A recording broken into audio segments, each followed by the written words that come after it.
அனைவருக்கும் வணக்கம். சற்று முன் வெளியான முக்கிய அறிவிப்பின்படி வங்கிகளை நகைக்கடன் வைத்துள்ளவர்கள் அனைவரும் பயன்பெறும் வகையில் அவர்களுக்கு நகைக்கடன் தள்ளுபடி குறித்து தற்போது முக்கியமான மகிழ்ச்சியான அறிவிப்பு ஒன்று வெளியாகியுள்ளது. இதை பத்தி விரிவாக வீடியோல பாக்குறோம். வீடியோ ஸ்கிப் பண்ணாம பாருங்க. வீடியோக்குள்ள போறதுக்கு முன்னாடி இந்த வீடியோ லைக் பண்ண பிரச்சனைங்க. உங்களுக்கு நகைக்கடன் தள்ளுபடி குறித்த தகவல்களை துல்லியமாக தெரிஞ்சுக்க வேண்டும்னா இந்த சேனலை சப்ஸ்கிரைப் பண்ணிக்கோங்க. வாங்க வீடியோக்குள்ள போகலாம். சர்வதேச சந்தையில் தங்கத்தின் விலை விண்ணை தொட்டு வரும் நிலையில் சாமானிய மக்கள் தங்களின் மருத்துவ செலவுகள், கல்வி தேவைகள் மற்றும் சுப நிகழ்ச்சிகளுக்காக தங்கத்தை அடகு வைப்பது நாளுக்கு நாள் அதிகரித்து வருகிறது. தேசியமயமாக்கப்பட்ட வங்கிகளை விட கிராமப்புறங்களில் உள்ள கூட்டுறவு வங்கிகளே மக்களின் முதல் தேர்வாக உள்ளன. இதற்கு முக்கிய காரணம் அங்குள்ள மிக குறைவான வட்டி விகிதமே ஆகும். கடந்த தேர்தலுக்கு பிறகு குறிப்பிட்ட நிபந்தனைகளுடன் நகைக்கடன் தள்ளுபடி செய்யப்பட்ட நிலையில் வரவிருக்கும் தேர்தலிலும் அதே போன்ற ஒரு மெகா அறிவிப்பு வெளியாகும் என்று கூறப்படுகிறது. கூட்டுறவு வங்கிகளின் முதுகெலும்பாக திகழும் விவசாயிகள் தங்களின் பயிர் செலவுகள் மற்றும் பாசன வசதிகளுக்காக பெற்றுள்ள கடன்களை ரத்து செய்ய வேண்டும் என தொடர்ந்து வலியுறுத்தி வருகின்றனர்.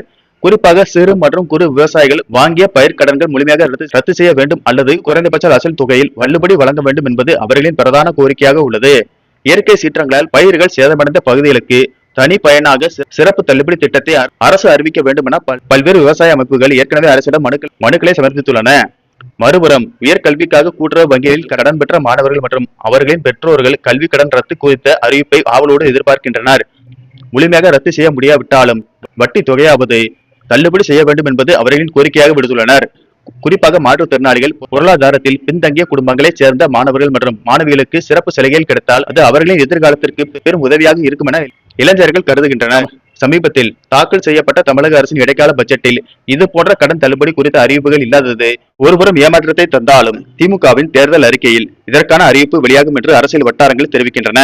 ஏற்கனவே மகளிர் உரிமை தொகையை 3 மாதங்களுக்கு சேர்த்து 5000 உயர்த்தி வழங்கியது மக்களிடையே பெரும் வரவேற்பை பெற்றுள்ள நிலையில் விவசாயம் மற்றும் நகைக்கடன் தள்ளுபடி குறித்த அதிகாரப்பூர்வ அறிவிப்புகள் விரைவில் வெளியாகும் என்று அரசியல் வட்டாரங்கள் தெரிவிக்கின்றன. நன்றி, வணக்கம்.